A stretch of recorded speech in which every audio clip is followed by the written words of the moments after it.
Pag hindi nyo po, pag binili nyo lang po sa amin, wala po yung warranty. Uy, wala nga problema. Wala, di, pwede kong videoan. Ang hirap nyo magpaliwanag eh. Nagpupunta kami dito, dapat inaasikaso nyo kami. Kung pag-aantayin nyo kami, pag-aantayin nyo kami, walang problema dun. Di ba? Apa yan, sir? Wala, nandito kami. Nagre-request kami ng assistance. Sabi niya kanina, wag nyo kaming, wag ngayon ha, wag ngayon, di ba? Sabi mo, sa kasama ko, di ba? O di, nandito, sabi ko, bibili lang kami na magkakabit. Ano problema dun? Kaya kung ano pinagsasabi nito. Di ba? Battery namin.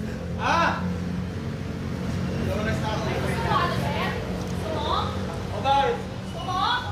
Ano? Kung kami tinutungin na, bumibili kami, di ba? Ang sabi nyo, magpapagawa kayo! Bumibili kami, di ba?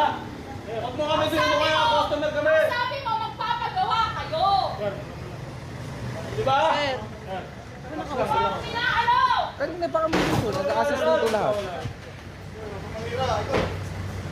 Hindi na po kami, sir, first come, first Ayan nga, tinanong ko sa kanya.